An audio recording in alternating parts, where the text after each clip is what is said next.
EVM మరియు VVPAT యంత్రాల ద్వారా ఓటు వేసే విధానంపై అవగాహన.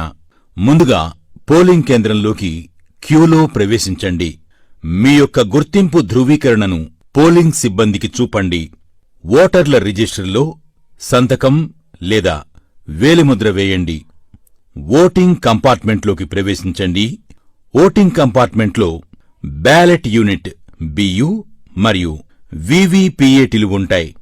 బ్యాలెట్ యూనిట్పై మీరు ఎంచుకున్న అభ్యర్థి యొక్క పేరు మరియు గుర్తుకు ఎదురుగా ఉన్న నీలిరంగు బటన్ను నొక్కండి. బటన్ ప్రక్కనే ఉన్న ఎరుపు రంగు బల్బు వెలిగి బీప్ మని చప్పుడు వస్తే మీరు ఓటు వేసినట్లు లెక్క. బ్యాలెట్ యూనిట్ ప్రక్కనే ఉన్న వీవీపీఏటీ ప్రింటర్లోని పారదర్శక కిటికీ అద్దం ద్వారా మీరు ఏ అభ్యర్థికి ఓటు వేశారో ఆ అభ్యర్థి క్రమసంఖ్య, పేరు మరియు గుర్తు ముద్రించిన కాగితపు స్లిప్ను చూడండి. ఈ స్లిప్పు కిటికీ అద్దం గుండా 7 సెకండ్ల పాటు కనిపిస్తుంది. తరువాత ఆ స్లిప్పు యాంత్రికంగా తెగి వీవీపీఏటీలోని సీలు చేసిన డ్రాప్ బాక్సులో పడిపోతుంది. తదుపరి పోలింగ్ కేంద్రం నుండి బయటకు వచ్చేయండి.